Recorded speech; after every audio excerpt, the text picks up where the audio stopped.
আসসালামু আলাইকুম। দেশ এবং দেশের বাইরে সবাইকে ধন্যবাদ, মোবারকবাদ। আশা করি ভালো আছেন, সুস্থ আছেন। যারা আমার এই ভিডিও দেখছেন অবশ্যই লাইক, কমেন্ট, শেয়ার করবেন। আজকে যে বিষয়টি বলবো সেই বিষয়টি হচ্ছে দেশে বর্তমানে সংসদে সংবিধান নিয়ে পড়ে আছেন আমাদের এমপি মহোদয়রা, সরকার দলীয় এবং বিরোধী দলীয়। ওনারা সংবিধানকে কী জানি মনে করতেছেন, ওনারাই ভালো জানেন। বর্তমানে দেশে যে আপনার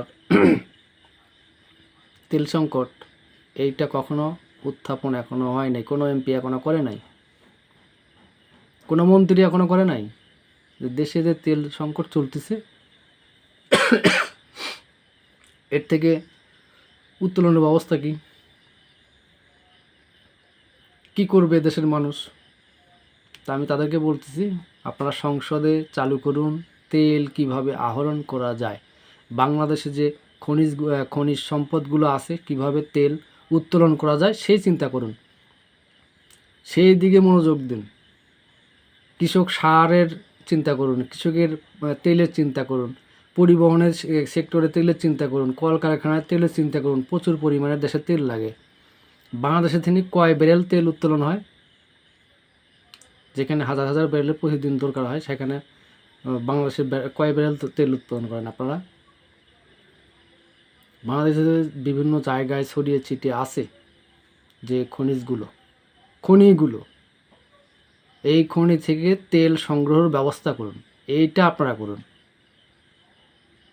সেইটা না করে শুধু সংবিধান সংবিধান সংবিধান দিয়ে আপনারা কী করবেন? ঠিক আছে, সংবিধানেরও দরকার, রাষ্ট্র চালাতে গেলে সংবিধানেরও দরকার আছে। সংবিধানটা একটু পরেই নাড়াচাড়া করুন। আগে এই মুহূর্তে দরকার হচ্ছে তেল। যতগুলো খনি আছে বাংলাদেশে, এগুলোকে চিন্তা ভাবনা করে তেল সংগ্রহের ব্যবস্থা করুন। প্রযুক্তিটাকে ব্যবহার করুন।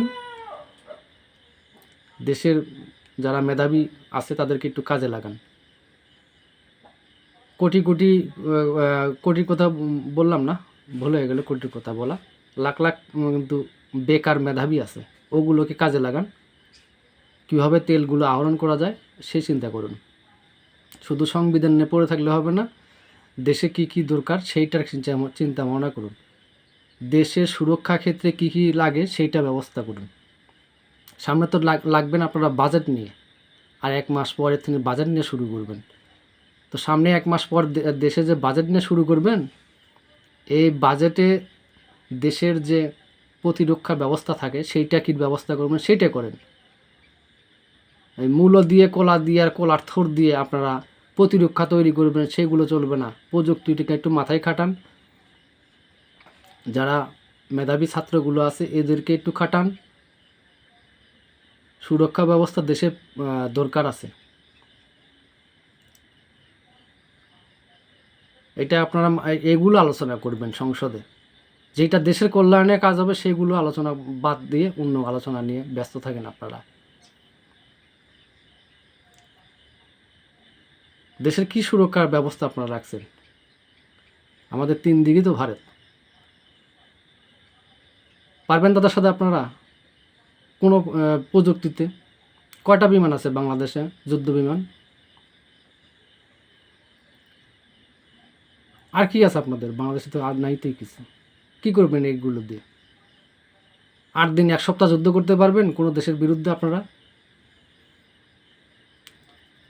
কোনো দেশের সাথে যখন যুদ্ধ লেগে যাবে তখন আপনারা কি 1 সপ্তাহ যুদ্ধ করার মতো কোনো সরঞ্জাম রয়েছে বাংলাদেশে?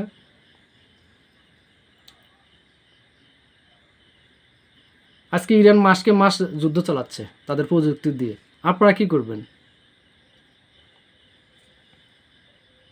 কিছু তো করার নেই, শুধু বাঙালিরা হাহাকার করবে, মারা যাবে সাধারণ জনগণ। সেগুলো নিয়ে আলোচনা করুন সংসদে। কয়েকদিন তো পর লাগবে না আপনারা বাজেট নিয়ে।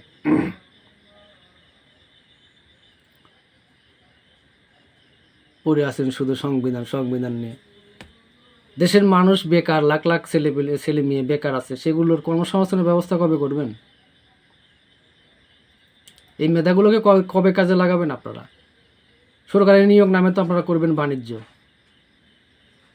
5টা নিয়োগ হলে পরে মনে করেন যে 5 কোটি টাকা নেওয়ার চিন্তা ভাবনা করবেন আপনারা।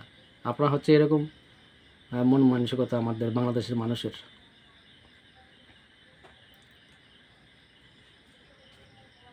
তো আর বেশি কথা বললাম না, ভিডিওটা লম্বা হয়ে গেল। তো সকলকে ধন্যবাদ, ভালো থাকুন, সুস্থ থাকুন, আল্লাহ হাফেজ।